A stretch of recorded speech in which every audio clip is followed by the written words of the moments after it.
बिस्मिल्लाहिर्रहमानिर्रहीम, अस्सलाम वालेकुम नाज़रीन, सुबह बखैर। और जैसा कि आप सब जानते हैं कि हफ्ते का पहला वर्किंग डे है, तो हम अपना शो लेकर आपकी खिदमत में हाजिर हैं। आपको खुश आमदीद कहते हैं।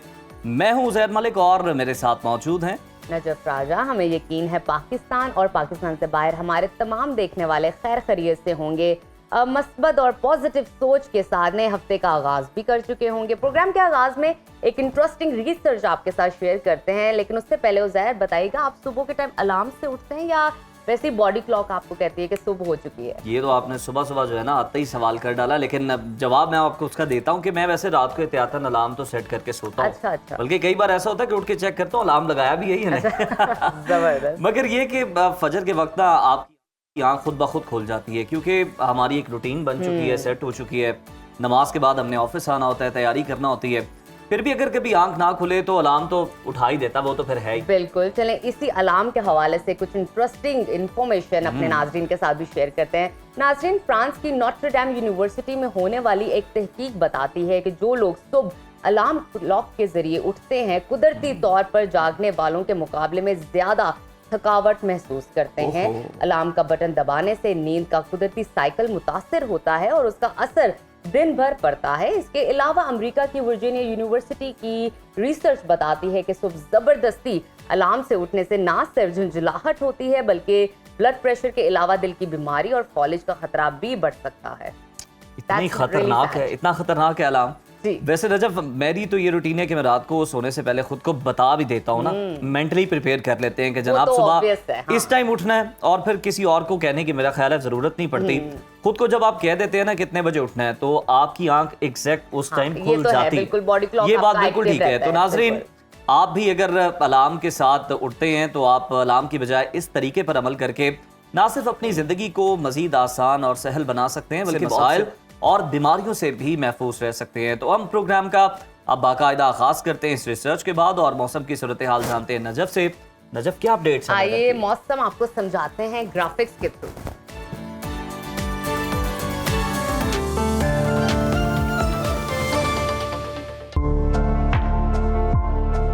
मुल्क के बालाई इलाकों में सर्दी की लहर बरकरार है। मुतादिद सयाहती मकाम पर बर्फबारी के बाद मौसम मजीद ठंडा हो गया और दर्जा हरारत नुक्ता अंजमात से नीचे गिर गया है। तहम पंजाब और सिंध के मौसम में तब्दीली देखने में आ रही है। दिन के औकात में टेम्परेचर में मुसलसल इजाफा रिकॉर्ड किया जा रहा है। मुख्तलिफ शहरों में मौसम की क्या सूरत हाल है, आइए जानते हैं। सबसे पहले जिक्र करते हैं गिलगित बल्तिस्तान का,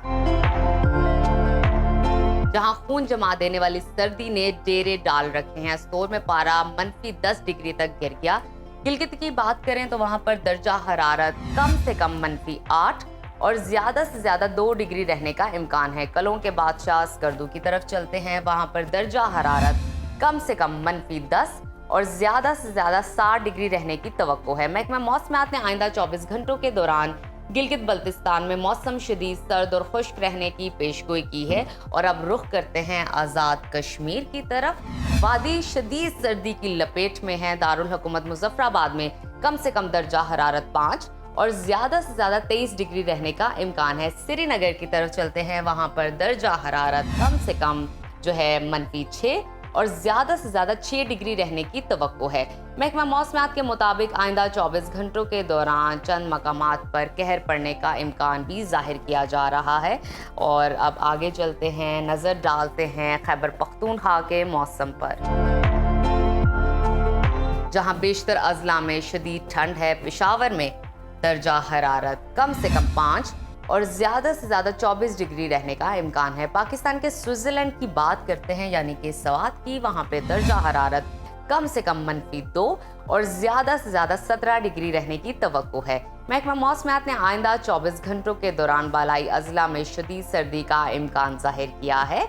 और अब रुख कर लेते हैं सुबह पंजाब के मौसम की तरफ, जहां मौसम सर्द और खुश्क रहेगा। सूबाई दारुल हुकूमत लाहौर में दर्जा हरारत कम से कम 7 और ज्यादा से ज्यादा 21 डिग्री रहने की तवक्को है। शहर इक्तदार इस्लामाबाद का तज़किरा करते हैं। वहां पर कम से कम पारा 4 और ज्यादा से ज्यादा 23 डिग्री रहने का इम्कान है। मुल्तान की तरफ चलते हैं। मुल्तान में पारा कम से कम 7 और ज्यादा से ज्यादा 24 डिग्री रहने की तवक्को है। महकमा मौसमियात के मुताबिक आइंदा 24 घंटों के दौरान पंजाब के बेशतर इलाकों में मौसम सर्द और खुश्क रहेगा। और अब मजीद आगे चलते हैं, आपके साथ शेयर करते हैं सूबा बलूचिस्तान का मौसम, जहां बेशतर अजला में सर्दी का राज बरकरार है। दारुल हुकूमत कोयटा का दर्जा हरारत कम से कम -2 और ज्यादा से ज्यादा 15 डिग्री रहने का इम्कान है। महकमा मौसमियात के मुताबिक आइंदा 24 घंटों के दौरान बलूचिस्तान के अक्सर इलाकों में मौसम सर्द और खुश्क, जबकि शुमाली अजला में शदीद सर्द रहेगा। और आखिर में जिक्र करते हैं वादी मेहरान का, यानी कि सूबा सिंध का, जहां बेशतर अजला में मौसम सर्द और खुश्क रहेगा। रोशनियों के शहर कराची का जिक्र करें तो वहां पर कम से कम टेम्परेचर 10 और ज्यादा से ज्यादा 29 डिग्री रहने का इम्कान है। हैदराबाद की तरफ चलते हैं। हैदराबाद में कम से कम 12 और ज्यादा से ज्यादा 29 डिग्री रहने की तवक्को है। महकमा मौसमियात ने आइंदा 24 घंटों के दौरान सिंध के बेशतर इलाकों में मौसम सर्द और खुश्क रहने की पेशगोई की है।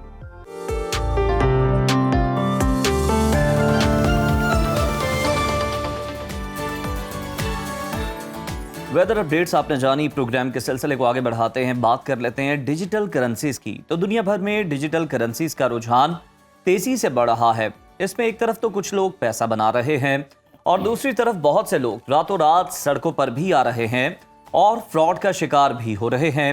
हाल ही में अमेरिकी सदर डोनाल्ड ट्रंप और खातून अव्वल मेलानिया ट्रंप ने भी अपनी अलग अलग क्रिप्टो करेंसी मुतारिफ करा दी है और उनके फॉलोअर्स धड़ाधड़ खरीदारी कर रहे हैं। इस वक्त दुनिया भर में 10,000 से ज्यादा डिजिटल करेंसी मौजूद है, मगर बिटकॉइन के बाद क्रिप्टो करेंसी में सबसे ज्यादा दिलचस्पी देखी जा रही है। गुज़िश्ता डेढ़ वर्ष से क्रिप्टो करेंसी में खरबों डॉलर की सरमायाकारी हुई है। एक रिपोर्ट के मुताबिक दुनिया की कुल आबादी का 6.2% अफराद इस करेंसी को इस्तेमाल कर रहे हैं।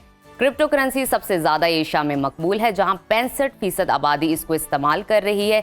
इसमें मुत्तहिदा अरब अमारात की 24% आबादी क्रिप्टो करेंसी में लेन देन कर रही है, जबकि भारत में 8.9% आबादी के पास क्रिप्टो करेंसी मौजूद है।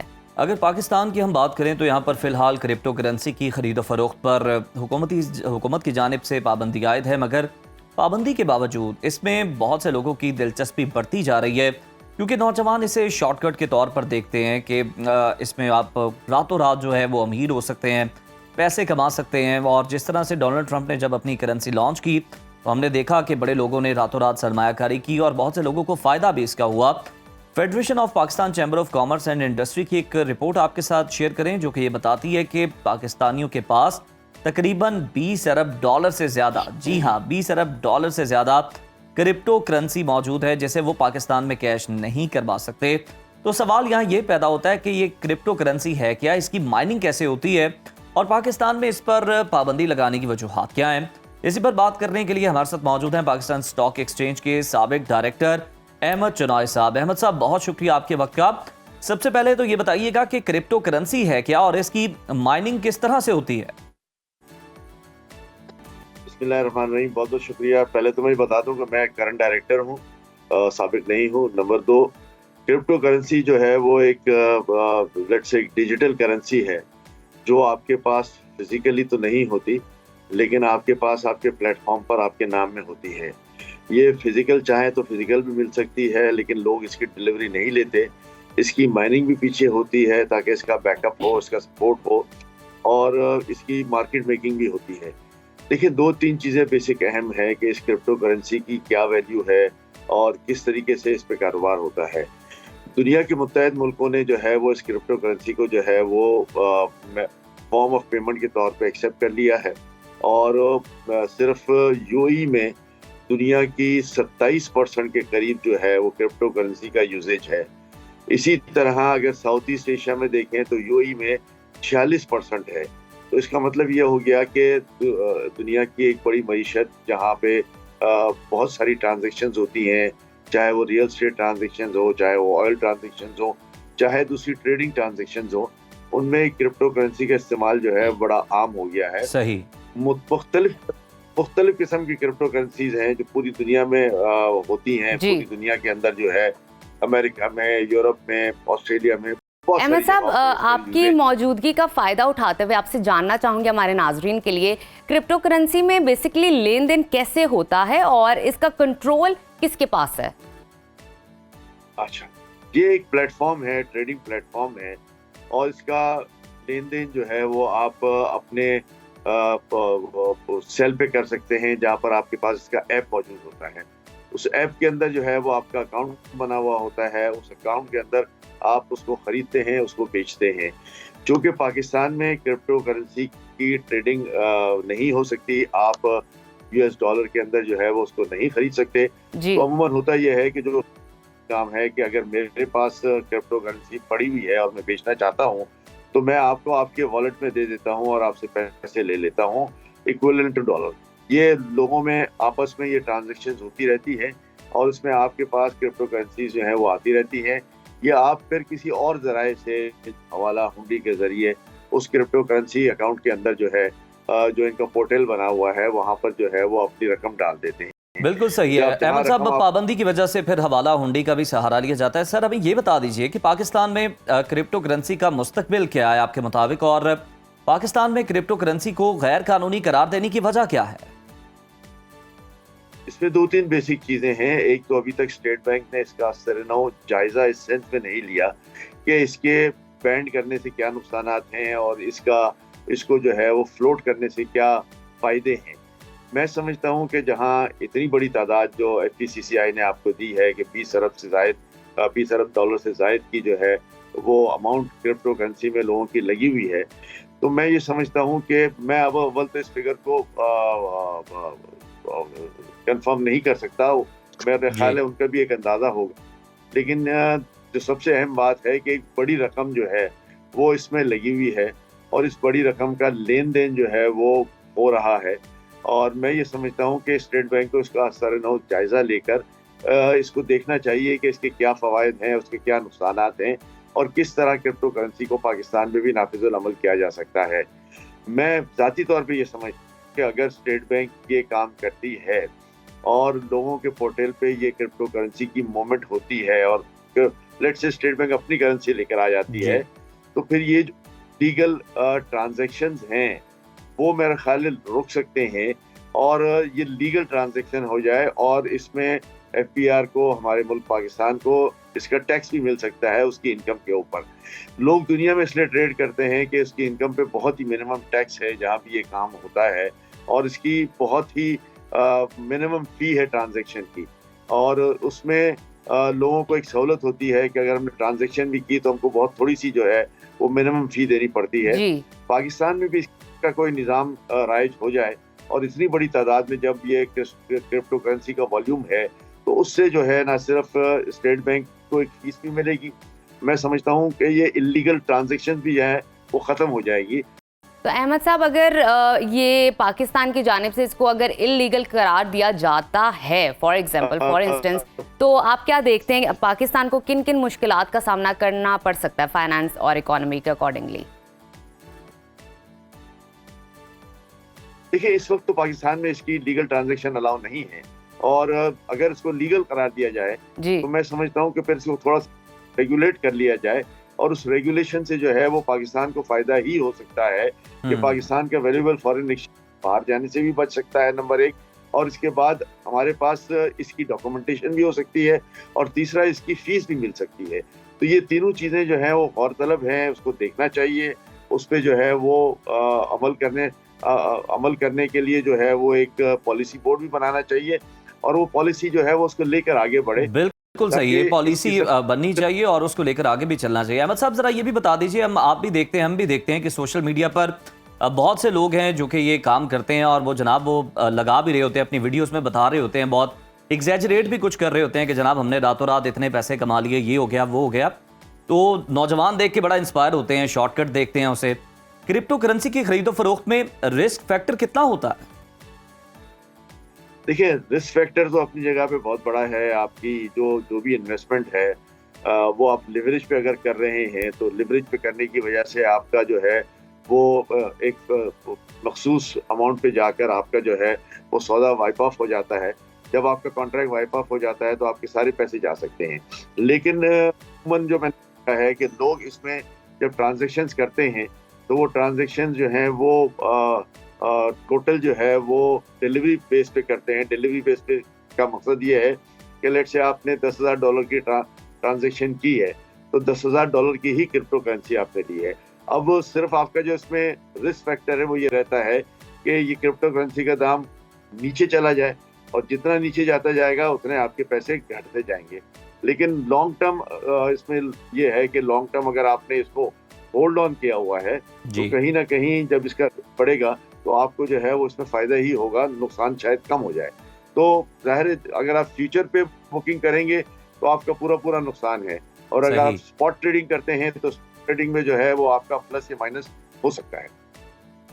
बिल्कुल ठीक। अच्छा, आपसे ये जानना चाहूँगी, हमारे नाजरीन के लिए बताइएगा अहमद साहब, अगर एक आम आदमी को कैसे पता चलेगा कि वो जो करेंसी ख़रीद रहा है, जिस पर ख़रीदो फरोख्त कर रहा है, वो काबिल एतबार है और वो ठीक है करेंसी, लाइक उसको बैकग्राउंड कैसे पता चलेगा, उसका प्रेम्बल वो कैसे सेट कर सकता है, इसके बारे में कुछ बताइए। देखिए, ज़ाहिर है जब ये लोग क्रिप्टो का कारोबार करते हैं इसमें जो है वो फिर इसकी डिटेलिंग में जाते हैं, वेबसाइट्स पे जाते हैं, लोगों की इसमें मारना राय है, इसको अच्छी तरह स्टडी किया जाता है कि इस वक्त क्रिप्टो करेंसी की क्या पोजीशन है। आपने खुद ही अपने इंट्रो में जिक्र किया, ट्रम्प ने जो है वो अपनी बिल्कुल तो वो कहाँ से कहाँ पहुँच गई, और इसी तरह उनकी जब करेंसी लॉन्च की तो वो भी कहाँ से कहाँ पहुँच गई। तो ये एक प्रेडिक्शंस भी होती हैं, लोगों का ये होता है कि इसमें पॉजिटिविटी भी है और इस पॉजिटिविटी की वजह से उनको फ़ायदा भी हो सकता है। जहाँ नेगेटिविटी होती है वहाँ क्रिप्टो करेंसी का रेट जो है वो नीचे आता जाता है। हालिया अमेरिकन इलेक्शन में आपने देखा कि क्रिप्टो करेंसी का रेट कहाँ से कहाँ पहुँच गया और लोगों ने बड़े फ़ायदे किए उसमें। देखिए, जब यहाँ इलेक्शन होगा तो लोग गैर कानूनी तरीके से फॉरेन एक्सचेंज जो है वो बाहर भी लेके चले जाएंगे, उस क्रिप्टो में भी डालेंगे। तो मैं समझता हूँ कि स्टेट बैंक को फिर ये एक पॉलिसी बनानी चाहिए ताकि इस तरह का हमारा प्रेशियस फॉरेन एक्सचेंज जो है वो बाहर जाने के बजाय स्टेट बैंक में आए, उसकी डॉक्यूमेंटेशन। चले अहमद साहब, हम उम्मीद करते हैं, आपकी बड़ी अच्छी तजवीज़ है कि स्टेट बैंक जो है ना इस पर कोई पॉलिसी बनाए। आज मॉनेटरी पॉलिसी का ऐलान करना है स्टेट बैंक ने, उसके बाद हम उम्मीद करते हैं कि शायद कोई पॉलिसी बनाई जाए। बहुत शुक्रिया। Director Pakistan stock exchange Ahmed Chinoy साहब हमारे साथ मौजूद थे और क्रिप्टो और इससे मुतालिक जितनी डिजिटल करेंसीज हैं उन पर अपनी माहिराना राय दे रहे थे। इसी के साथ प्रोग्राम में वक्त हो गया यहाँ पर ब्रेक का। ब्रेक के बाद दोबारा आपकी खिदमत में हाजिर होते हैं। Stay with us. देखते रहिए सुनो पाकिस्तान। वेलकम बैक टू सुनो पाकिस्तान। प्रोग्राम में आगे बढ़ते हैं और बात करेंगे मंकी पॉक्स की। तो पाकिस्तान में रवां साल का पहला केस सामने आ गया है। 2025 का पहला मंकी पॉक्स का केस पेशावर एयरपोर्ट से रिपोर्ट हुआ है, जहां बॉर्डर हेल्थ सर्विस के अमले ने स्क्रीनिंग के बाद मुश्तबा शख्स की निशानदेही कर दी। खैबर पख्तूनख्वा के मुशीर सेहत एहतशाम अली ने यह बताया है कि पब्लिक हेल्थ रेफरेंस लैब ने दुबई से आने वाले 35 साल शख्स में एमपॉक्स की तस्दीक की है और सूबे में अब तक मंकी पॉक्स के केसेस की मजमूई तादाद 10 तक जा पहुंची है। 2023 की अगर बात करें तो 2023 में 24 में 7 केसेस रिपोर्ट हुए थे। और इसी पर बात करने के लिए हमारे साथ मौजूद हैं पेशावर से सुनो न्यूज़ के नुमाइंदे काशिफ कोकी खैल। काशिफ, हमें ये बताइएगा कि 2025 का मंकी का जो केस है ये पेशावर एयरपोर्ट पर रिपोर्ट हुआ। ये मुतासरा शख्स कौन है, इसका ताल्लुक किस इलाके से बताया जाता है, ट्रैवल हिस्ट्री क्या है? जी बिल्कुल, देखिए कुछ ही रोज़ कबल ये मुश्तबे शख्स जो है ये सामने आया है, ये केस मंकी पॉक्स का बादशाह खान इंटरनेशनल एयरपोर्ट पर, जहां से दुबई से जो है एक मुसाफिर आ रहा था और उसको जो है सस्पेक्ट पाया गया। फिर वहां पर पब्लिक हेल्थ की जो टीमें थी, जो डॉक्टर्स थे, टेक्नीशियंस थे, उन्होंने देखा तो कुछ उनमें थे आसार और उनको डायरेक्टली जो है फिर रेफ़र कर दिया गया पुलिस सर्विसेज हस्पताल, जहां पर ऑलरेडी मंकी पॉक्स के मुश्तबे अफराद के लिए आइसोलेशन वार्ड जो है वहां पर कायम किया गया है। तो जो ही उस मरीज़ को वहां पर भेजा गया तो उसके नमूने लिए गए और उस नमूनों को जो है पब्लिक हेल्थ रेफरेंस लैब जो है भेजा गया, जहां पर उस मर्ज़ की तस्दीक हो गई और बाकायदा तौर पर ये 2025 का पहला केस सामने आया था। इससे पहले भी जो है केसेस सामने आए हैं। 2023 की अगर बात की जाए तो 2023 में कुल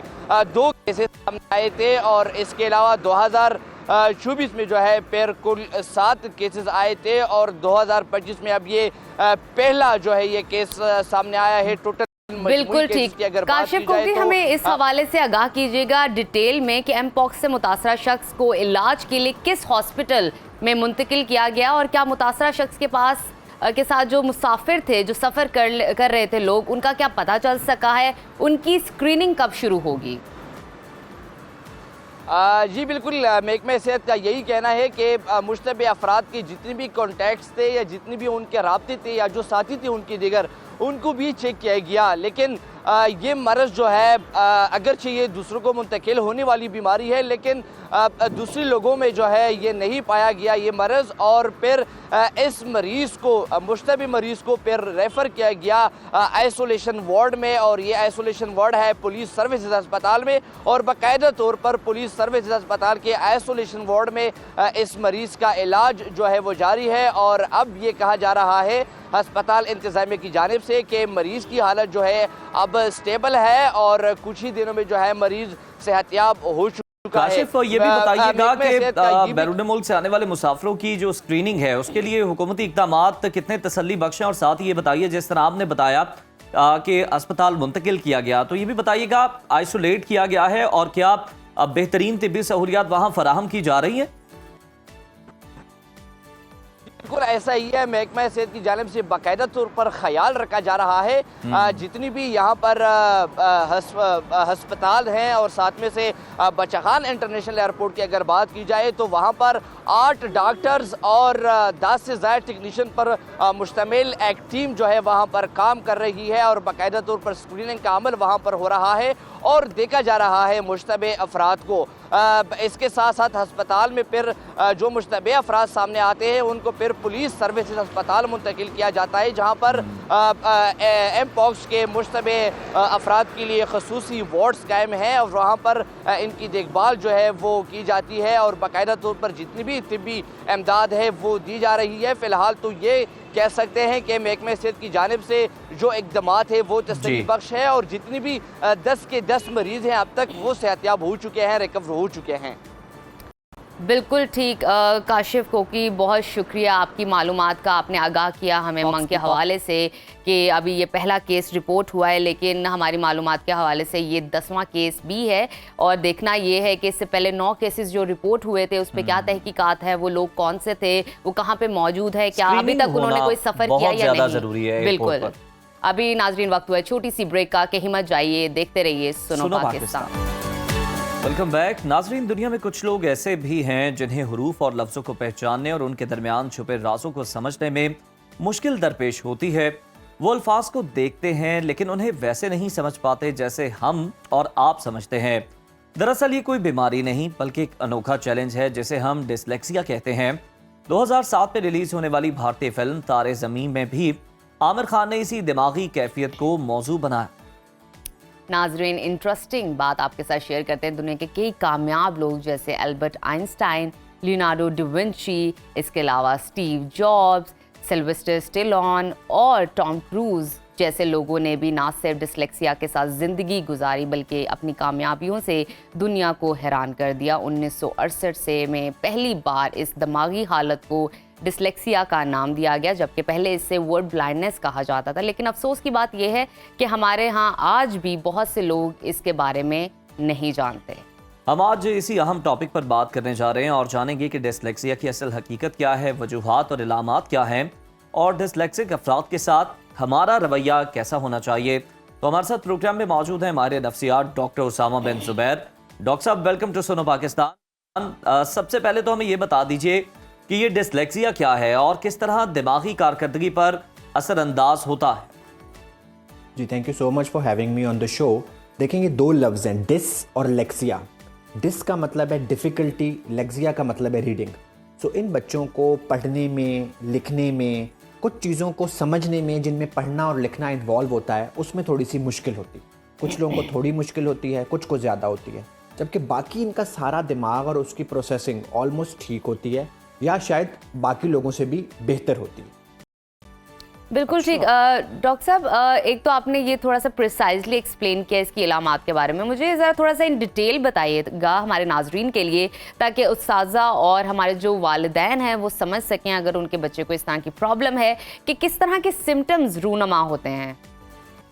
अच्छा, एक बहुत वाइड रेंज ऑफ सिम्टम्स है जो हो सकते हैं डिपेंडिंग अपॉन ईच चाइल्ड, लेकिन जो कुछ कॉमन अलामात हैं कि रीडिंग में मसला, कि उसको M और W में फ़र्क पता नहीं चलेगा, अच्छा, 6 और 9 में फ़र्क पता नहीं चलेगा, वो उसको समझ नहीं आएगी कि कहाँ कश वाला काफ आएगा और कहाँ नुक्तों वाला काफ आएगा। सो छोटी छोटी चीज़ें। फिर हो सकता है उसकी रीडिंग थोड़ी सी स्लो हो, राइटिंग में उसकी थोड़ी सी गंदी राइटिंग है, या वो जो सीन और शीन के शोशे होते हैं या नुक्ते होते हैं उनमें गड़बड़ कर देता है। सो बहुत छोटी छोटी चीज़ें हैं जो बहुत अरसा तो नज़रअंदाज रहती हैं, जिसमें बच्चों को डांटा जाता है, मारा जाता है, उनको स्लो कहा जाता है, लेकिन वो सिर्फ थोड़े से डिफरेंट होते हैं। और 10 में से 9 लोग जिस तरह लफ्ज़ों की प्रोसेसिंग करते हैं, सही, वो एक बच्चा उन 9 की तरह वो प्रोसेसिंग नहीं कर सकता। अच्छा डॉक्टर साहब, ये भी बताइएगा क्या डिसलेक्सिया पैदाशी होता है या फिर ये उम्र के किसी खास हिस्से में भी जाहिर हो सकता है? अमूमन ये बाय बर्थ होता है या बर्थ डिफ़िकल्टीज़ की वजह से होता है। जो बच्चे प्री टर्म होते हैं, वक्त से पहले पैदा हो जाते हैं, या जिनको बर्थ के वक्त ट्रॉमा होता है, तो बेसिकली ब्रेन की कुछ प्रोसेसिंग वाले हिस्सों में कुछ गड़बड़ हो जाती है, कुछ डिस्ट्रॉय हो जाते हैं। तो अमूमन ये बाय बर्थ होता है और ये ज़ाहिर अमूमन स्कूल गोइंग एज में होता है, 3 साल, 4 साल, 5 साल अमूमन ये एज है जिसमें डायग्नोज होता है और फिर क्लिनिक में भी हमारे पास आता है बच्चा। अच्छा डॉक्टर साहब, हमें ये बताइए कि डिसलेक्सिया का जो ताल्लुक है सिर्फ पढ़ने लिखने से होता है, या इसका जो असरात है दूसरी आपकी या बच्चे की दिमागी सलाहियतों पर भी मुरतब होता है, उसको दूसरे भी मेंटल इश्यूज हो रहे होते हैं? अच्छा, बहुत सी दफ़ा डिसलेक्सिया अदर मेंटल इश्यूज़ का पार्ट हो सकता है, कि वो प्राइमरी डिसलेक्सिया नहीं है, वो ऑटिज़म की वजह से है, वो हाइपर एक्टिविटी डिसऑर्डर की वजह से है, वो एंजाइटी की वजह से है, कुछ भी और बच्चे के दिमाग की कोई प्रॉब्लम है, वो CP चाइल्ड है उसकी वजह से है। सो वो तो डिसलेक्सिया उस एक सिंड्रोम का पार्ट होता है। लेकिन कई दफ़ा जो प्राइमरी डिसलेक्सिया होता है उसके साथ भी बहुत सारे बच्चों में सिर्फ इतनी सी मामला होता है कि W को M पढ़ रहे हैं, M को W पढ़ रहे हैं, लेकिन कुछ बच्चों में मोटर डिफ़िकल्टीज़ भी आती हैं, उनको हाथ से चीज़ें करने में भी प्रॉब्लम होता है। अनफॉर्चुनेटली हमारा जो तालीमी निज़ाम है वो रीडिंग और राइटिंग के गिर्द ही घूमता है। बिल्कुल ठीक। इन दोनों चीज़ों के अलावा बहुत सारी विजुअल या बाकी एड्स नहीं है जिनसे बच्चों को हम पढ़ाएं, ट्रेन करें और उनको असेस करें, तो फिर इसलिए ये बच्चे थोड़ा सा ज़्यादा इफेक्ट होते हैं। अच्छा डॉक्टर साहब, ये बताइएगा कि जो बच्चे इस प्रॉब्लम का शिकार हैं उनके लिए क्या हेल्पिंग टूल्स हैं जिसके ज़रिए वो एक आम अफराद की तरह पढ़ लिख सकें और समझ सकें चीज़ों को? अच्छा, एक तो हर किसी का आम अफराद की तरह पढ़ना लिखना ज़रूरी नहीं है, डिफरेंस को एक्सेप्ट करें और कुछ लोगों को स्पेशल एड से पढ़ने को नॉर्मलाइज करें। आप लोग ऐसा सोसाइटी क्यों चाहते हैं कि जो आप लोगों ने अज़ल से सोसाइटी बनाई हुई है कि 10 में से 9 लोग ये काम करें, 10वां भी वैसे करें?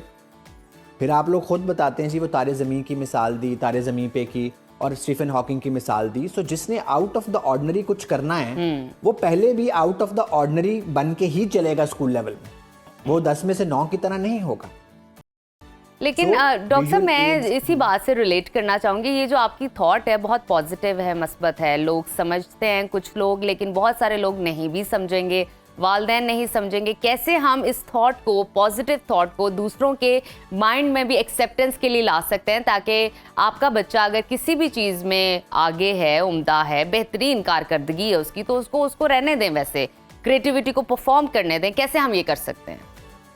देखिए, एक तो हम बात करके कि आप लोगों ने आज इनिशिएटिव लिया, ये टॉपिक चूज किया, हम इस पे बात कर रहे हैं, ठीक है, पब्लिक अवेयरनेस से ही बात करने से बात नॉर्मलाइज होगी। फिर जो सेलिब्रिटीज हैं वो ओपनली आके बताएं। अच्छा, सेक्सुअल अब्यूज पे और उन चीजों पे तो मी टू वाली एक मुहिम शुरू हो गई थी, इस पे भी मी टू की मुहिम शुरू करें कि जी मैं डिसलेक्सिक था और मैं अभी एक बैंक का CEO हूँ, मैं डिसलेक्सिक था, मुझे शुरू में पढ़ने में प्रॉब्लम होती थी, मुझे उस्तादों से, उस्तानियों से मार पड़ी है, वालिदैन से मार पड़ी है, लेकिन आज मैं यहाँ पे एक प्लाजे का ओनर हूँ। सो इस चीज को सेलिब्रिटीज या जो हाई अचीवर्स हैं वो छुपाएं नहीं, वो पब्लिकली आके बताएं।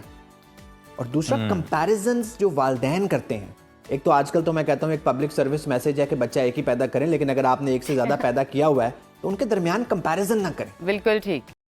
अच्छा डॉक्टर साहब, ये भी बताइएगा कि माशरे में डिसलेक्सिया के हवाले से जो गलत फहमियाँ पाई जाती हैं उनका सद्देबाब किस तरह से मुमकिन है? देखिए, एक तो ये समझ लें कि डिसलेक्सिया का मतलब कोई माजूरी नहीं है।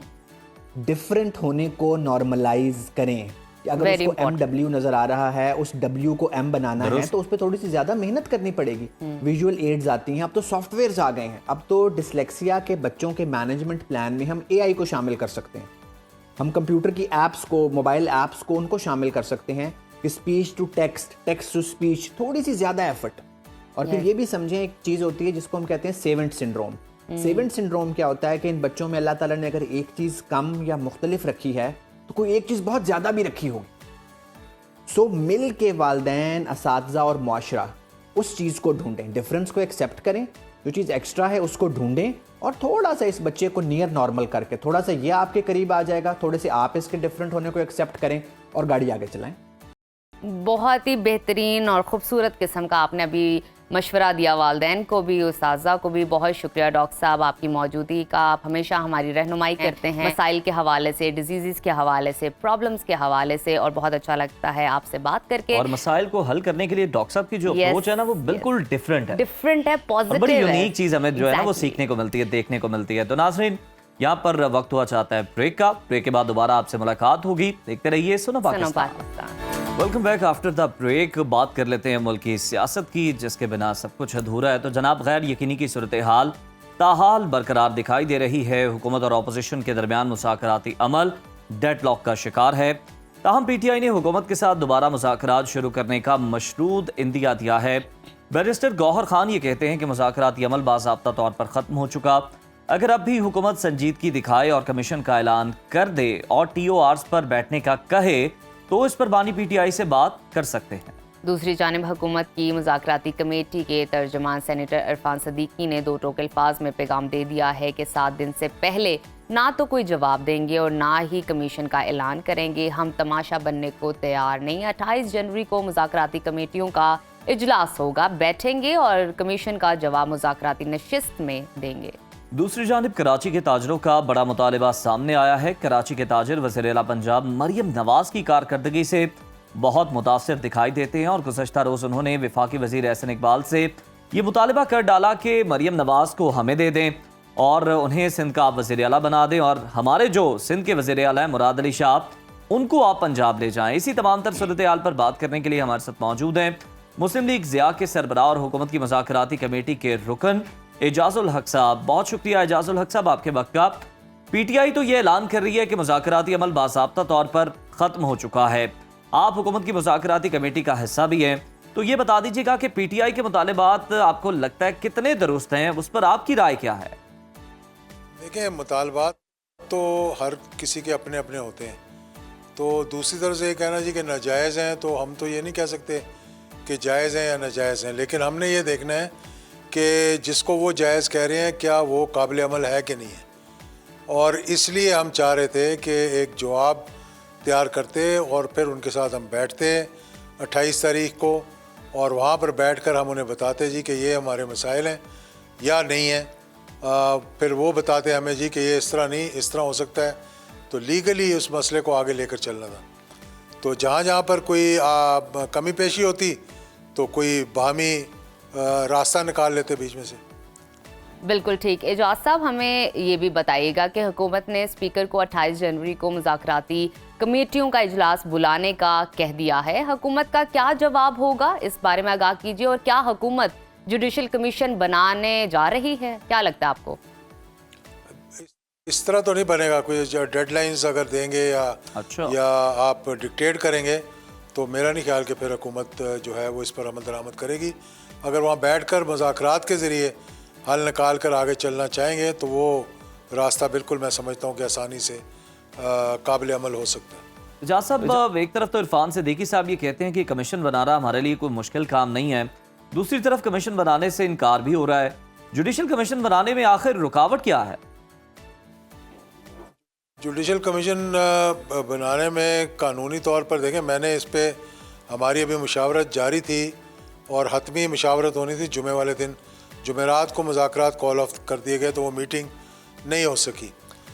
इसमें जो मुझे नज़र आ रहा है वो ये है कि कानूनी नुक्ता ये देखना है कि क्या कमीशन उन चीज़ों पे बन सकता है जो सब्जुडिस हों। अगर एक केस चल रहा है या केसेस चल रहे हैं इस केस में, 9 मई पे भी और 26 अक्टूबर पे भी कोई 17 केसेस वो चल रहे हैं और 9 मई के पता नहीं कितने केसेस चल रहे हैं। क्या उनके ऊपर एक सुपर बॉडी बैठ सकती है और वो ये फैसला दे सकती है कि जी कमीशन जो है वो बना दें, और नीचे वाले जो है वो कैसे फैसला देंगे कि एक मजिस्ट्रेट और एडिशनल सेशन जज के पास अगर केस है और ऊपर सुप्रीम कोर्ट के जज बैठे हुए हैं तो कितना इन्फ्लुएंस उनका होगा उसके ऊपर, कमीशन के ऊपर। तो इसका कोई प्रेसिडेंस तो नहीं है, लेकिन एक आधा इस किस्म का केस हुआ बरतानिया के अंदर जहाँ पर किसी सब्जुडिस केस पे कमीशन बनाने के लिए कहा गया, तो उस कमीशन को बंद कमरे में करके कहा गया कि इसकी रिपोर्ट सील कर दें और इसकी रिपोर्ट उस वक्त खोलनी है जब उसका जो केस का फैसला आ जाए। तो इतना एहतियात करने की ज़रूरत होती है इसके अंदर। बिल्कुल ठीक एजाज साहब, कानूनी नुक्ता तो हर मामले में देखना बहुत ज़रूरी है। हमें इस हवाले से भी बताइएगा, फॉर इंस्टेंस अगर मुज़ाकरात ख़त्म हो जाते हैं और तहरीक इंसाफ एक बार फिर सड़कों पर आ जाती है, तो फिर हुकूमत की हिकमत अमली क्या होगी और किस तरह मुल्क में सियासी इंतशार ख़त्म होगा और इस्तेहकाम कैसे आएगा? हुकूमत मुलाकात करवाने के लिए तैयार थी और मुझे इसकी मालूमात भी हैं, लेकिन जिस वक्त उन्होंने कहा जी हम मुज़ाकरात ही नहीं करते, तो उन्होंने कहा फिर अब मीटिंग की क्या ज़रूरत है। वैसे तो उनके 6 लोग जाते हैं जिनको वो बुलाते हैं, उनमें से उनके वकला होते हैं, इसी कमेटी के मेंबर हैं सलमान अकरम राजा साहब, वो बाकायदगी से वहाँ जाते हैं, तो बात तो वो करते होंगे वहाँ जाकर इस बारे में। लेकिन अगर वो रिक्वेस्ट करें गवर्नमेंट से कि हाँ हम मुज़ाकरात में 28 तारीख को बैठना चाहते हैं, कल 27 से हमारी मीटिंग करवाएं, वो स्पीकर ने उनको आज मेरे ख्याल में गुफ्तगू करनी है या कर ली होगी, तो फिर ये स्पीकर की स्वाबदीद है कि वो हुकूमत से बात करें। अच्छा सर, इस पर भी ज़रा कमेंट कीजिएगा। सलमान अकरम राजा ने बानी पीटीआई के हवाले से पेशकश की है कि अगर हुकूमत मुज़ाकराती कमेटी की मुलाकात करा दे तो मुज़ाकरात बहाल हो सकते हैं। ये तो कोई बड़ा मुतालबा नहीं नज़र आता। क्या हुकूमत, आपको लगता है आज मुलाकात कराने के लिए तैयार है, मूड है हुकूमत का ऐसा? देखिए होना तो चाहिए, माजी में भी होता रहा, इत्तेफाक राय से ही बने थे, ये किसी ने ये नहीं कहा था कि नहीं। और उस वक्त भी मेरे ख्याल में पीटीआई और हुकूमत के दरमियान मुज़ाकरात हुए थे, या हुकूमत और पीटीआई की हुकूमत होगी उस वक्त जब ये बने थे, तो मुशावरत के साथ ही बने थे। आइन तो यही कहता है, लेकिन अब 26वीं तरमीम के अंदर ये डाल दिया है कि जब तक नया चीफ इलेक्शन कमिश्नर की तैनाती नहीं होती, जो मौजूदा हैं वो कंटिन्यू करेंगे। तो अब जितना जल्दी इसको कर लेंगे उतना बेहतर है। हुकूमती मुज़ाकराती कमेटी, एजाज़ुल हक साहब हमारे साथ मौजूद थे, मुज़ाकरात के हवाले से वो बता रहे थे। और दूसरी जानिब अब देखना ये कि जो मशरूत किए गए हैं मुज़ाकरात तहरीक इंसाफ की जानिब से, क्या हुकूमत वो मानेगी? और फिर अब कल के रोज़ देखना ये है कि हुकूमत की जानिब से इत्तेहादियों से मुशावरत के बाद क्या ऐलान किया जाता है, तो वो बड़ा अहम होगा। बिल्कुल, उससे मुतालिक भी हम आपको आगाह रखेंगे। बिल्कुल आगाह करते रहेंगे, इन्फॉर्मेशन और अपडेट्स आपको देते रहेंगे। मज़ीद आगे चलते हैं और आपको बड़ी इंटरेस्टिंग इन्फॉर्मेशन देते हैं। नाजरीन, अपनी ही शादी का वलीमा किसी भी इंसान की ज़िंदगी का सबसे ख़ास दिन होता है, लेकिन कुछ लोग अपनी मोहब्बत और जुनून को साबित करने के लिए कुछ ऐसा कर जाते हैं जो सबको हैरान कर देता है। ऐसा ही वाक़या पाकिस्तान और वेस्ट इंडीज़ के मैदान में होने वाले दूसरे टेस्ट मैच के दौरान भी देखा गया, जब एक नौबियाता जोड़ा अपने वलीमे का फंक्शन छोड़कर मैच देखने के लिए मुल्तान क्रिकेट स्टेडियम पहुंच गया। भाई क्या बात है। तो अब जोड़े ने इतनी एफर्ट की, तो फिर हमने भी सोचा कि जनाब क्रिकेट के दीवाने से अनोखे और दिलचस्प जोड़े से आपकी मुलाकात भी कराई जाए और उनसे पूछें कि क्रिकेट मैच देखना दुल्हा मियां की जिद थी या दुल्हन भी क्रिकेट की इतनी ही दीवानी थी। तो हमारे साथ मौजूद है नौबियाता जोड़ा राना अरसलान और अक्सा। राना साहब, वेलकम टू सुनो पाकिस्तान।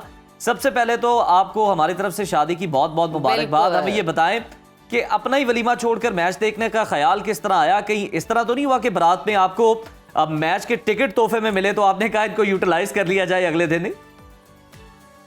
वालेकुम अस्सलाम, बहुत शुक्रिया जी सुनो टीवी का, और खैर मुबारक जी। ये मेरी मिसेस की ख्वाहिश थी कि मुझे मैच देखना है, और मैच का बेसिकली हमने डिसाइड किया था इन्होंने पीसीबी के शेड्यूल के मुताबिक।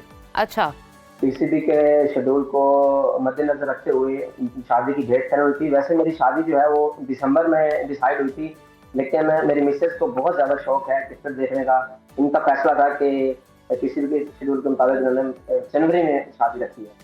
क्या बात है, दैट मीन्स कि शौक की वजह से देखा गया और दोनों को अपने अपना शौक था और फिर वलीमे पे ट्राई किया कि चलो देखने चलते हैं। मुझे ये बताइए, जब आप लोग अपना वलीमा छोड़कर क्रिकेट देखने के लिए जा रहे थे तो आपके घर वालों का क्या रिएक्शन था, क्या कहा उन्होंने? मैं बेसिकली सोशल वर्कर हूँ और मेरी फैमिली अल्हम्दुलिल्लाह मेरे साथ सपोर्ट करती है, मेरे वालिदैन खास तौर पर मुझे सपोर्ट करते हैं। और रिश्तेदारों का इशू था, वैसे हमने बारात वाले दिन जाना था क्रिकेट मैच देखने के लिए, लेकिन बारात लेट हो गई थी, हम वापसी पे लेट पहुंचे हैं। अच्छा, अक्सा को भी बोलने का मौका दीजिए, अक्सा से बात करना चाहेंगे हम। और अक्सा की ही वजह से उन्होंने, अरसलान ने ना ये फैसला किया कि हम मैच जनाब देखेंगे और इसी दिन देखेंगे, शादी का शेड्यूल भी आगे किया। तो अक्सा, आप सिर्फ देखने की हद तक शौकीन हैं क्रिकेट को या फिर आप खुद भी खेलती रही हैं?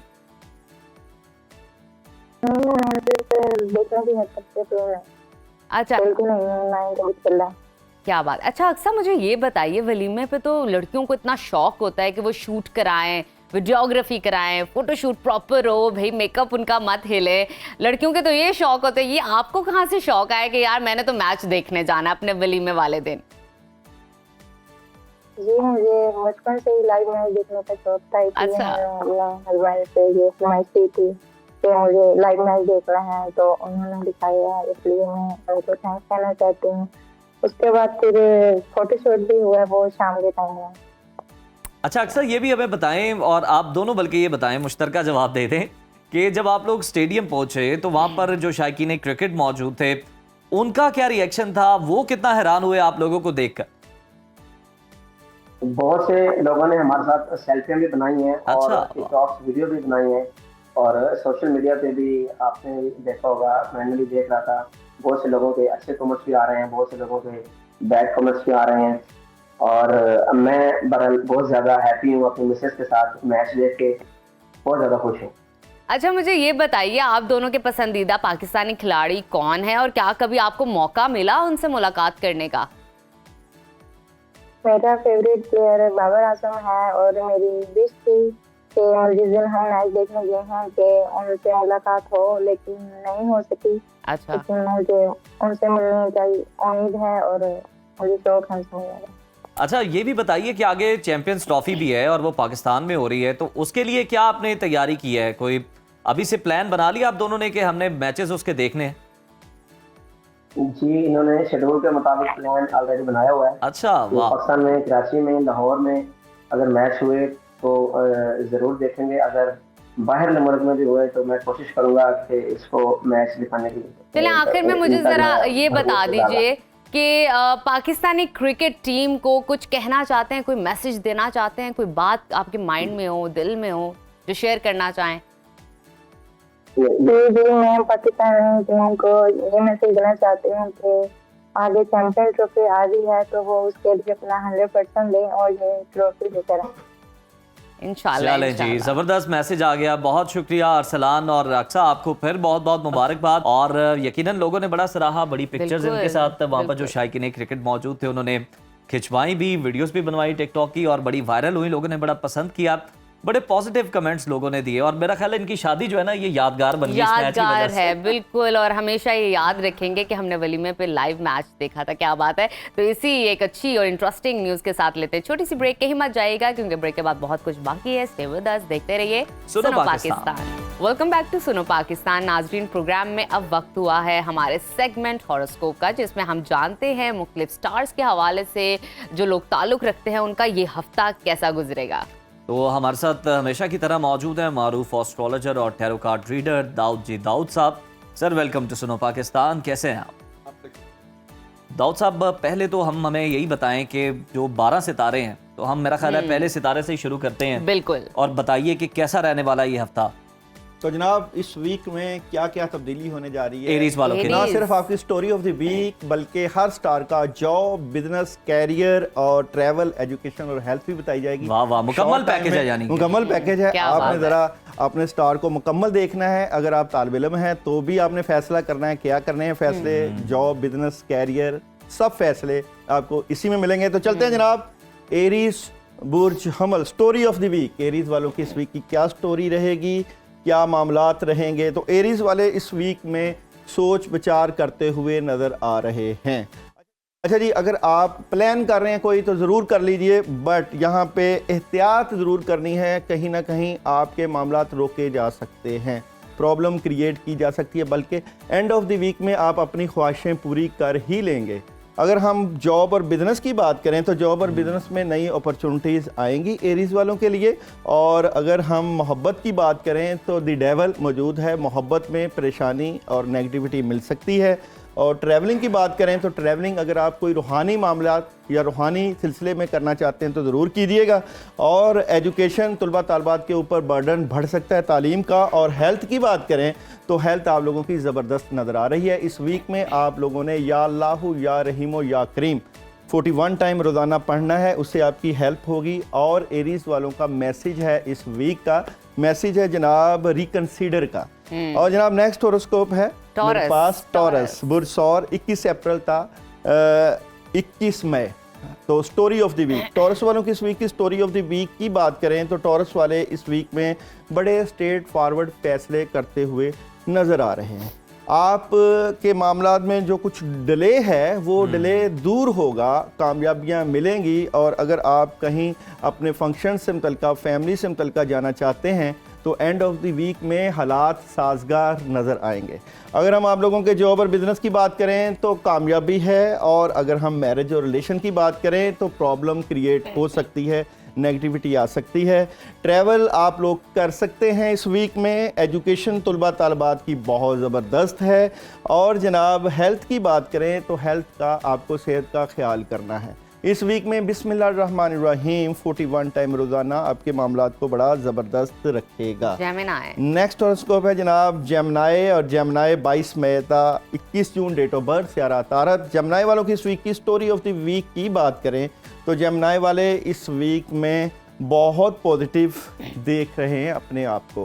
आपकी तमाम मामलात में बड़ी ज़बरदस्त हेल्प होगी। और आपकी इंट्यूशन, आपकी सिक्स सेंस बहुत ज़बरदस्त है, क्योंकि आपके लिए इस वीक में बड़े फ़ैसले करने की घड़ी आन पहुंची है। आपको क्लैरिटी मिल जाएगी अपने तमाम मामलात से मुतल्लिका कि हमने किस तरफ जाना है और डायरेक्शन क्या है।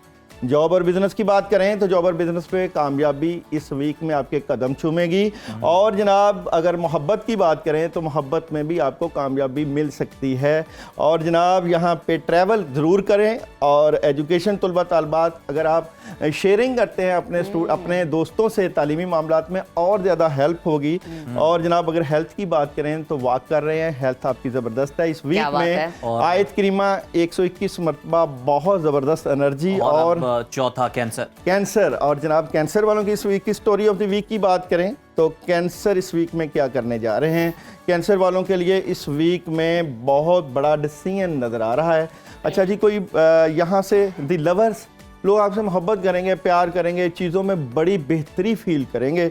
और डिसीजन 2-3 फैसलों में से एक डिसीजन, लेकिन आपकी बज़ाते खुद तबीयत में उदासी और नेगेटिविटी रहेगी। उसके लिए आपको पानी पे औज़ुबिल्लाहि मिनश शैतानिर रजीम पढ़ के पी लेना चाहिए एक दो मरतबा।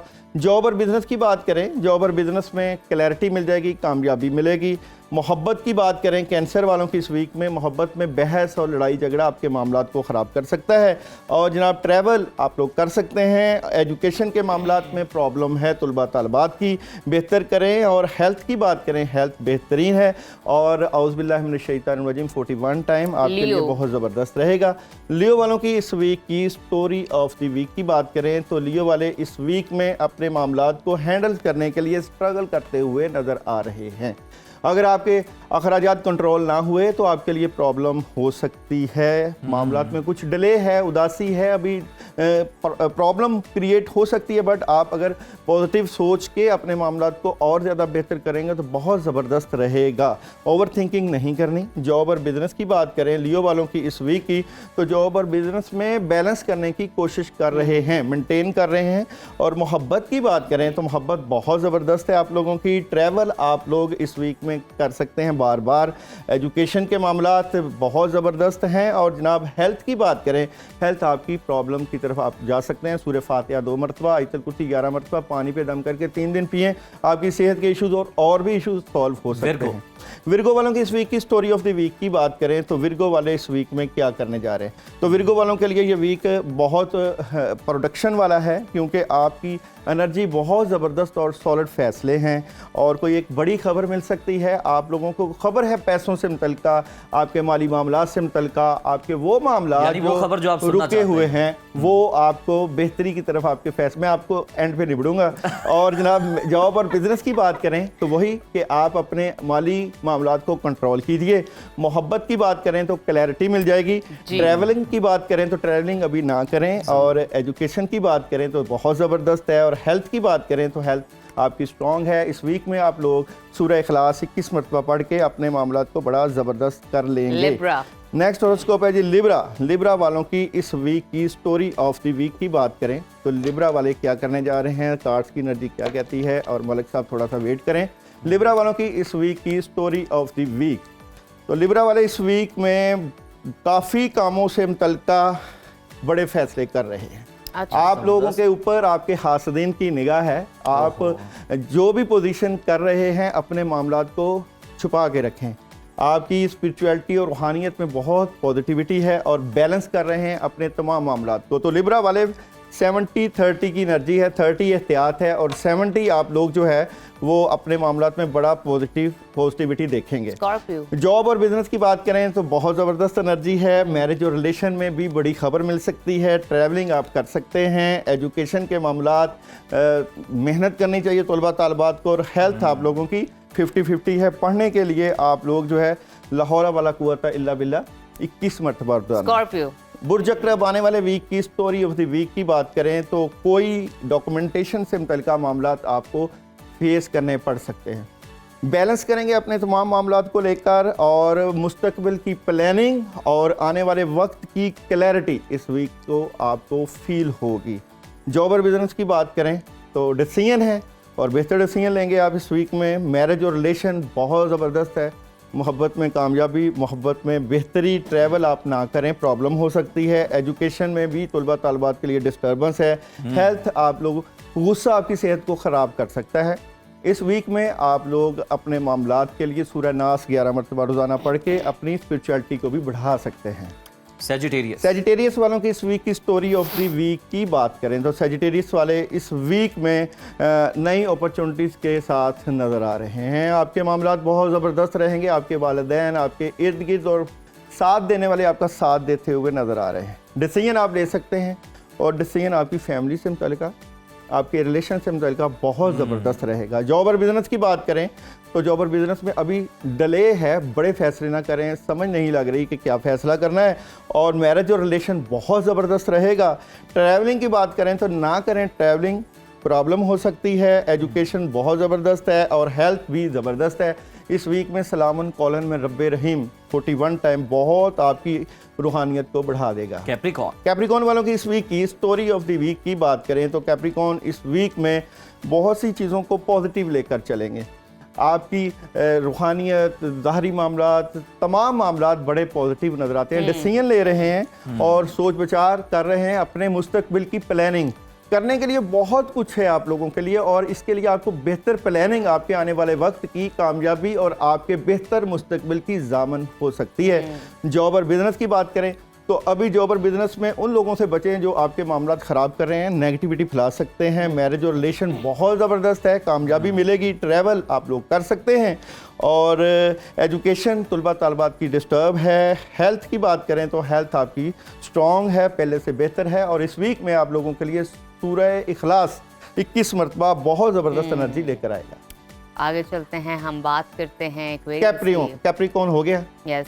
और एक्वेरियस की बात करें, बोल दिलो, आप नहीं बोलते, आप भी बोला करें। एक्वेरियस वालों की इस वीक की स्टोरी ऑफ द वीक की बात करें तो एक्वेरियस वाले इस वीक में थोड़ा सा जज्बाती नजर आते हैं। जज्बाती फैसले आपके मामलात को ख़राब भी कर सकते हैं, लेकिन आप प्रेशर तो लेते हैं बट आपके पास इस वीक में बहुत इंट्यूशन, बहुत हेल्प, स्पिरिचुअल हेल्प करने का जज्बा और हिम्मत और हौसला आपके मामलात को बहुत बढ़ा सकता है।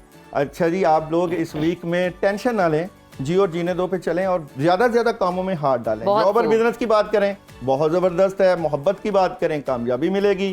ट्रैवल की बात करें तो ट्रैवल अगर आप करते हैं तो खामोशी से कर लें। और एजुकेशन डिस्टर्ब है और हेल्थ बहुत ज़बरदस्त है।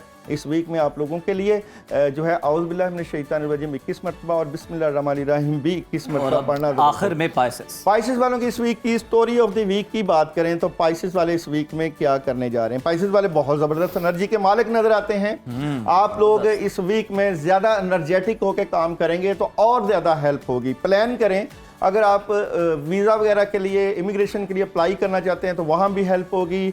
और बहुत ज़्यादा पॉजिटिव एनर्जी आप लोगों के साथ मौजूद है इस वीक में। जॉब और business, third party situation enjoy करेंगे। पैसे आ रहे हैं जनाब आप लोगों के पास। मोहब्बत की बात करें तो सोच विचार और मोहब्बत में इजाफे की प्लानिंग, तोहफे तोहफ़े भी हो सकते हैं। और जनाब यहाँ पे ट्रैवल आप ना करें, प्रॉब्लम हो सकती है। एजुकेशन में भी प्रॉब्लम है तलबा तालबात के। हेल्थ, गुस्सा आपकी सेहत को ख़राब कर सकता है। पढ़ने के लिए सूरह फातिहा 2 मरतबा, सूरह फलक, सूरह नास 3 मरतबा रोज़ाना आपकी स्पिरिचुअल पावर को बहुत ज़बरदस्त बढ़ा देगा। नजफ़ की इस वीक की आने वाली स्टोरी की बात करें तो नजफ़ अपने आप से फाइट कर रही हैं। आपको ज़्यादा काम करना चाहिए और मलिक साहब बहुत खुशियाँ, ज़्यादा काम करना चाहिए। बहुत शुक्रिया, बहुत ज़बरदस्त, बड़े अच्छे अंदाज में दाऊद साहब आप बड़े कम बता दिए। तो मेरा ख्याल है ऑडियंस जो है उन्होंने समझ भी लिया होगा जिनको खास तौर पर एहतियात करने के लिए कहा गया है। ज्यादा काम करने की जरूरत है। तो ज्यादा काम ये करें, आप ब्रेक ले लें। हाँ, इसी के साथ लेते हैं छोटी सी ब्रेक के मजा ये देखते हैं इस सुनो पाकिस्तान। वेलकम बैक टू सुनो पाकिस्तान। नाजरीन, कील, महासों या एक्ने का मसला आजकल सिर्फ नौजवानों तक महदूद नहीं बल्कि हर उम्र के लोगों में इसकी निशानदेही पाई जाती है। बाज़ औक़ात ये चेहरे पर मौजूद कील महासे हमारी खुद एतमादी को भी समहाउ टॉर्चर करते हैं। आप परेशान हो जाते हैं और दूसरों से मिलना हमारे लिए बड़ा मुश्किल हो जाता है। और कुछ लोगों को तो मैंने ये करते हुए भी देखा है कि वो शीशे में नहीं देखते क्योंकि उनको अच्छा नहीं लगता जब वो देखते हैं इतनी सारी एक्ने उनकी स्किन पर है। और दूसरी तरफ हम देखते हैं कि इलाज के नाम पर मार्केट में ऐसी नाम नहाद महंगी करीमें अद्वियात मौजूद हैं जो एक्ने का इलाज करने की बजाय इस बीमारी को मजीद बढ़ाने और परेशानी में इजाफे का बाइस बनती हैं। एक्ने या कील महासों की इकसाम, वजूहात और उसके आसान से हर्बल इलाज पर बात करने के लिए हमारे साथ मौजूद है मारूफ हर्बलिस्ट नैयर आपा। नैयर आपा, वेलकम टू सुनो पाकिस्तान। हाँ, शुक्रिया बहुत। आपा, हमें ये बताएं कि एक्ने की बुनियादी वजूहात क्या हैं? क्या ये सिर्फ हमारी जिल्द का, स्किन का मसला है या फिर हमारे अंदर जो मसाइल हैं, जो प्रॉब्लम है, ये उसकी भी इंडिकेशन कर रहे होते हैं? बिल्कुल, कोई भी इशू प्रॉब्लम हो रही हो, आप देखें कि बुखार होता है तो स्किन, चेहरे से पता चल रहा होता है कि ना बिल्कुल चेहरा उतरा हुआ लोग कहते हैं। तो इसी तरह से अगर एक्ने वगैरह जो है वो स्टार्ट हो रही है तो इट्स मीन के या डाइजेस्टिव सिस्टम आपका, या कॉन्स्टिपेशन, या हार्मोनल चेंजिंग्स, कुछ ना कुछ मसला इशू है, या आप सही तरह से अपनी स्किन को ट्रीट नहीं कर रहे, कोई प्रोडक्ट आप इस तरह की यूज़ कर रहे हैं या कोई मेडिसिन आप इस तरह की ले रहे हैं। और मोस्टली जो है ये जो एक्नी है, जो एक प्रॉपर एक्नी स्टार्ट होती है, आप देखें टीन एज स्टार्ट होते साथ ही, चाहे उसमें लड़कियां हैं चाहे लड़के हैं, ठीक है। तो टीन एज 11-12 साल से जो है वो स्टार्ट होके 19 तक जो है ना, ये बहुत स्वेयर भी हो जाती है अगर इसको प्रॉपर जो है वो आप ट्रीट ना करें। इसकी थोड़ी सी जो है वो आप अपनी स्किन की उस हिसाब से जो है वो केयर ना करें। जो इश्यूज, जिस इशू की वजह से, असल चीज रूट कॉज है, तो आपका जो रूट कॉज है आप उसको फौरी तौर पे जो है वो, मैंने ये देखा है कि एक्नी ना हर किसी के फेस पे डिफरेंट तरीके से रूनुमा होती है। बहुत सारे लोगों की बहुत नॉर्मल एक्नी होती है बट नॉर्मल होती है, वो उस तरह का गैप क्रिएट नहीं करती स्किन के अंदर। बहुत सारे लोगों की इस तरह की एक्ने है कि वो प्रॉपर गैप और एक वो जो रिफ्लेक्शन क्रिएट हो रहा होता है उनके चीक के एरिया पर। बिल्कुल, किस तरह हम डिफरेंशिएट कर सकते हैं कि ये एक्नी कौन सी और कितनी इकसाम है इसकी? हाँ जी बिल्कुल, देखिए माइल्ड टू स्वेयर, ठीक है। माइल्ड जो स्टार्ट होता है, जो एक्नी का स्टार्ट है, अगर आपको ब्लैक हेड्स, वाइट हेड्स बहुत ज्यादा बनने शुरू हो गए हैं, आपकी ऑयली स्किन है बहुत ज्यादा, आप उसको फौरी तौर पे जो है वो ट्रीट नहीं कर रहे, ठीक है। आपके पोर्स क्लॉग हो रहे हैं, ठीक है, आप प्रॉपर एक्सफोलिएट नहीं करते, ठीक है। अगर आप केयर नहीं करते तो ये फिर स्वेयर कंडीशन के अंदर चली जाती है, जिसके अंदर सिस्ट बन जाती हैं, पस, बल्कि यहाँ तक कि मैंने देखा है कि चेहरे पे फोड़े वो इतने मोटे मोटे बने हुए होते हैं, रेड स्किन होती है, इतनी ज़्यादा इन्फ्लेमेशन और इन्फेक्शन जो है वो हो रहा होता है। तो आप अगर स्टार्ट से ही इसकी केयर नहीं करते हैं, ठीक है, तो फिर ये स्वेयर में चली जाती है। चले आप इसकी हल्की तरफ आते हैं, बताइए क्योंकि कि हमने खाने तो में यही क्या सुना है खाएं? कि इसको छेड़ना नहीं चाहिए हाँ, ना। छेड़ना तो नहीं आप चाहिए। हमें जरा बता दें नुस्खे के जरिए कि किस तरह हम इसको छेड़ सकते और हैं अगर छेड़ें तो रिएक्ट नहीं करेगा। छेड़ें तो कितना छेड़ना है इसको? बिल्कुल ऐसे ही है, बिल्कुल भी नहीं छेड़ना चाहिए। अगर ये स्वेयर कंडीशन में चली गई है, पस भरी हुई है, रेड हुआ हुआ है, मैंने देखा है कि प्रेस कर रहे होते हैं, उसको निकाल रहे होते हैं, वहां पे फिर खड्डे पड़ जाते हैं जिसको स्कार्स कहते हैं। वो स्कार्स जाते भी नहीं के लिए, फिर वो पूरी जिंदगी के लिए। इसलिए जिन लोगों को जो है वो एक्नी स्टार्ट हो रही है, ठीक है, उसके लिए जो है वो मैं इस तरह की रेमेडीज शेयर करूंगी कि अगर ब्लैक हेड्स बन रहे हैं, वाइट हेड्स बन रहे हैं ऑयली स्किन की वजह से, ठीक है, सबसे पहले तो वही हम पहले बात करेंगे कि अगर बॉडी एसिडिक है बहुत ज़्यादा, हाथ पांव गर्म रहते हैं जिन बच्चियों के, लड़कियों के, लड़कों के, ठीक है, और हार्मोनल चेंजिंग है, ठीक है, तो उसके लिए जो है वो आप लोगों ने क्या करना है, आपने अजवाइन, जितनी अजवाइन उतनी आपने इसके अंदर सौंफ और उतना ही इसके अंदर आपने लेना है जीरा, ठीक है, उसको आपने जो है वो लेमन जूस के अंदर जो है ना आपने डाल कितने लेमन का जूस होगा? आधा कप अजवाइन, आधा कप सौंफ, आधा कप हिस्फैज जीरा, इन तीनों चीजों को आपने आधा कप जूस के अंदर जो है ना वो इस तरह से जो है ना वो डिप कर देना, ठीक है, अच्छी तरह से जो है ना ये जूस जो है इसको आपने आधे घंटे के लिए छोड़ देना। आधे घंटे के बाद ये सारा जो ऑरेंज ये इसका जूस है लेमन का स्क्वीज कर लेंगे। उसके बाद आपने इसको जो है वो फैला देना है। ये 2 दिन के अंदर जो है ना वो बिल्कुल ड्राई हो जाएगी तमाम चीज़ें। इनका आपने पाउडर बना लेना है। पाउडर बना के इसके अंदर आपने पिंक साल्ट थोड़ा सा ऐड कर लेना है टेस्ट के मुताबिक। सही। ये आपका एक वो हाजमे आपके गट को जो है ये बेहतर करेगा, आपकी बॉडी को अल्कालाइन रखेगा, एसिडिक नहीं होने देगा। जब आपकी बॉडी एसिडिक नहीं होगी तो आपका जो है वो ऑयल भी जो है वो कंट्रोल रहेगा। आपका गट जो है वो बेहतर होगा, डाइजेस्टिव सिस्टम आपका बेहतर होगा, ठीक है। ये आपने जब खाना खाया, इतना मजे का ये चूरन बनता है, जब आपने खाना खाया आप इसको ½ टीस्पून ले सकते हैं दिन में 2 या 3 दफा। जिन लोगों का ब्लड प्रेशर हाई रहता है वो इसमें अजवाइन ऐड ना करें, नंबर 1। नंबर 2 आ जाते हैं हम एक्सफोलिएशन की तरफ। जिनके ब्लैक हेड्स बन रहे हैं, वाइट हेड्स बन रहे हैं, गर्मियाँ स्टार्ट होते साथ ही पसीना आ रहा है, ऑयल आ रहा है, ठीक है, आप प्रॉपर अगर अपनी स्किन की केयर नहीं करते तो वो फिर एक्नी की तरफ चला जाता है। तो उसके लिए जो है वो आपने क्या करना है, आपने लेने हैं मूली के बीज। मूली के जो बीज है ये एक्नी को, ऑयल को कंट्रोल करने के लिए और स्किन की जो टैनिंग है उसको रिमूव करने के लिए, जो ओपन पोर्स है उसको मिनिमाइज करने के लिए ज़बरदस्त इसके जो है वो रिजल्ट है।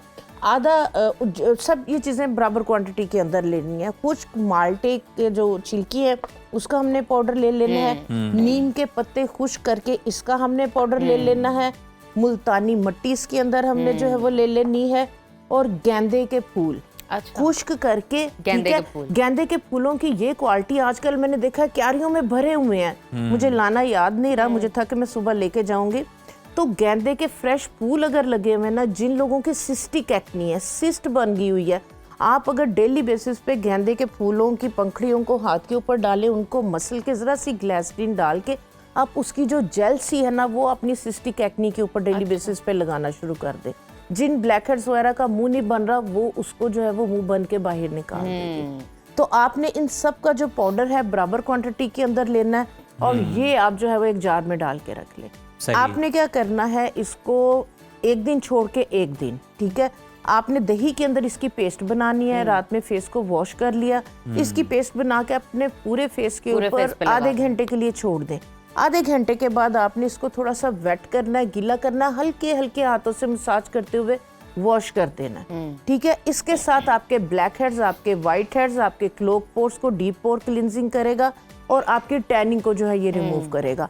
जिनकी स्वेयर एक्नी है वो लोग बिल्कुल भी इस तरह की रेमेडीज को यूज ना करें, डॉक्टर के पास जाएं, पहले ट्रीटमेंट ले लें और जरा कंट्रोल हो जाए तो फिर इस तरह की रेमेडीज। ऑयल को कंट्रोल करने के लिए, इन्फ्लेमेशन वगैरह है तो उसके लिए वो क्या करें कि रोज वाटर लें।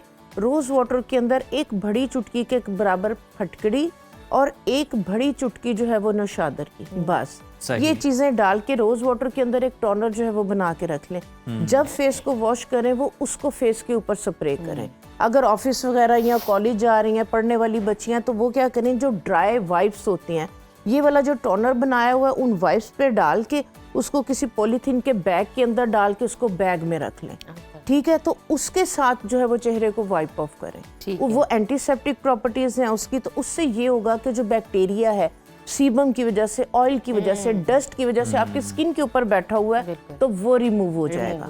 और प्लीज उनको छेड़े नहीं आप उसको, जो आपा जो लोग छेड़ चुके हैं, निशान पड़ गए हैं, स्कार जेल्स बड़ी अच्छी खासी महंगी है, अगर आप बेहतर लें कोई मार्केट में, हाँ जी, उसके लिए भी कोई टोटका कुछ इस तरह की चीज है? जबरदस्त, जी जी बिल्कुल, बहुत अच्छा क्वेश्चन किया, माशाल्लाह से समझदार हो गया बेटा। बस आपकी सोबत का नतीजा। उसके लिए जो है वो आप क्या करें, एक जेल बना के रख लें। आपने क्या करना है, आपने एलोवेरा लेना है और आपने नीम के पत्ते थोड़े से बॉईल करके उसका जो है वो पानी निकाल लेना है। एलोवेरा जेल के अंदर आपने नीम का पानी डालना है, आपने एक चुटकी उसके अंदर हल्दी की डालनी है, एक चुटकी नौशादर की डालनी है। जो नौशादर है, नौशादर की जो प्रॉपर्टीज क्वालिटीज है वो जितने मर्जी जो है वो दाग धब्बे हैं उसको रिमूव करने के लिए कमाल के रिजल्ट हैं। और हल्दी भी आपको पता है कि हीलिंग प्रॉपर्टीज हैं। तो ये वाली जेल आप बना के फ्रिज में रख लें। ये आपने हर 8 दिन के बाद बनानी है। तो आपने जब ये वाला जो है वो स्क्रब यूज़ किया या आपने जो एक्सफोलिएटर यूज़ किया फेस को वॉश करके, तो आपने वो वाली जेल जो है ना वो आपने रात को भी लगा लेनी है। सुबह में आप जा रहे हैं तो ये आप जस्ट लाइक अ प्राइमर, इसमें अगर आप थोड़ी सी साथ ग्लिसरीन आप ऐड कर लेंगे तो ये आपका एज अ प्राइमर भी यूज होगा। तो आप इसको पूरे जेल को फेस के ऊपर लगा के इसके ऊपर आप अपनी जो भी कॉम्पैक्ट पाउडर लगा रहे हैं, हल्का सा ब्लश लगा रहे हैं, बाहर जाना है तो आप जो है वो इसको एज अ प्राइमर फेस के नीचे इसको लगा के तो आप जो है वो जा सकते हैं। ये आपकी स्किन को जो है वो प्रोटेक्ट भी करेगा डस्ट वगैरह, किसी भी तरह के बैक्टीरिया वगैरह से भी, और एक प्राइमर के तौर पे आपके पोर्स को जो है ना ये एक फिनिशिंग जो है वो लुक दे देगा। आपके पोर्स के अंदर कोई भी अगर पार्टिकल्स वगैरह बेस वगैरह लगा रहे हैं तो पोर्स के अंदर नहीं जाएगा। बिल्कुल ठीक है, बिल्कुल सही, बिल्कुल ठीक। अच्छा मुझे ये बताइए आपा कि ये तो आपने उन लड़कियों के बारे में बात की जो ऑलरेडी इस तरह के पिंपल्स वगैरह हो रहे हैं, वो फाउंडेशन या मेकअप उस तरह यूज़ नहीं करती। वो लोग जो मेकअप यूज़ करते हैं उनके लिए क्या है कि बिफोर मेकअप वो ऐसा कोई प्रोडक्ट या ऐसा कोई पेस्ट आप बताएं ताकि उनके पोर्स के अंदर मेकअप ना जाए और एक्नी ना हो। बेसिकली होता तो यही है ना, 4-5 घंटे आपके मुंह पे फाउंडेशन लगी हुई है और वो पोर्स के अंदर चली जाती है। क्लिंजर आप कितना को यूज कर लेते हैं, आपकी स्किन एक टाइम के बाद ड्राई हो जाती है। तो कोई ऐसा कोई लिक्विड या ऐसा कोई आप क्रीम बताना चाहें? जी बिल्कुल, देखिए जाहिर सी बात है कि मजबूरी अगर है कि आपने सारा दिन जो है वो मेकअप करके रखना है या कोई बेस लगानी है, तो जिन लोगों के ओपन पोर्स हैं और जिन लोगों की ऑयली स्किन ठीक है, तो सबसे पहले ये है कि ऑयल को कंट्रोल किस तरह से करना है कि वो देर तक जो है ना वो उनका ऑयल कंट्रोल रहे। वो क्या करें कि वो एलोवेरा जेल लें, ठीक है, थोड़ा सा उसके अंदर पुदीने के पत्ते डालें और उसको जो है वो ग्राइंड कर लें। उसका जो पानी है उसके अंदर सपोज अगर 1 कप ये पानी है उसके अंदर जस्ट 1/4 टीस्पून, क्योंकि जो फटकड़ी है ये पोर्स को मिनिमाइज करती है, ऑयल को कंट्रोल करती है, एंटीसेप्टिक प्रॉपर्टीज है, लेकिन काइंडली डायरेक्ट उठा के फटकड़ी को मुंह के ऊपर नहीं मलना। अच्छा, ऐसे बिल्कुल नहीं करना। स्किन को वक्त से पहले झुर्रियां ले आती है। लोग कहते हैं जी फटकड़ी जो है वो स्किन को टाइट करती है रिंकल्स के लिए, लेकिन डायरेक्टली अप्लाई नहीं करना। डायरेक्ट प्रॉपर्टीज तो लोगों को पता, लेकिन एप्लीकेशन का पता नहीं कि वो किस तरह से अप्लाई उसके अंदर जो है वो 1/4 टीस्पून फटकड़ी की डाल के मिक्स करके ये आइस क्यूब जो है वो जमा लें। ठीक है। तो जब मेकअप करना है, आप फेस को वॉश किया, आप ये वाली आइस क्यूब निकालें, इसको पूरे फेस के ऊपर जो है वो आप मसाज कर लें। ठीक है, और ये आपकी स्किन के अंदर जो इसका जूस है ये पेनिट्रेट हो जाएगा। उसके बाद आपने जो मेकअप स्टार्ट करना है, पहले हल्का सा कॉम्पैक्ट पाउडर लगाना है आपको, क्योंकि जो कॉम्पैक्ट पाउडर है वो आपके ऊपर एक लेयर सी बना देगा। उसके बाद आपने जो भी लगाना लगाना। तो इसके साथ ये है कि आपके पोर्स के अंदर जो है ना वो कोई भी इस तरह की फाउंडेशन या कोई भी चीज़ वो नहीं जाएगी। दूसरे नंबर पे आपने जब शाम में फेस को वॉश करना है, एक चीज़ ज़हन में रखें, आपने कोई भी ऑयली बेस वगैरह लगाई है उसको रिमूव करने के लिए सिर्फ फेस वॉश या साबुन काम नहीं करता, ऑयल को रिमूव ही ऑयल करता है। तो जो मेकअप रिमूवर है वो सबसे ज़्यादा ज़रूरी है कि ऑयली स्किन के लिए कौन सा जो है वो मेकअप रिमूवर जो है वो बेहतर है। कोकोनट ऑयल, ठीक है, आपने क्या करना है, फेस को वॉश कर लिया, आप कोकोनट ऑयल का थोड़ा सा मसाज करके जब टिश्यू ऑफ करोगे आप हैरान हो जाओगे कि ये बेस कहाँ से निकली है। ये बेस कहाँ से निकली है? वो ऑयल अंदर से जाके ऑयल को जो है वो माइल्ड करके निकाल के लेके आएगा। उसके बाद फिर आप अगेन एक दफा फेस को जो है वो वॉश करें ताकि जो ऑयल आपने अप्लाई किया है वो भी रिमूव हो जाए। तो फेस वॉश के लिए आप क्या करें कि आपने क्या करना है कि जो ग्लिसरीन है, जो ग्लिसरीन है ये बेहतरीन आपका जो है वो स्किन का बैरियर है।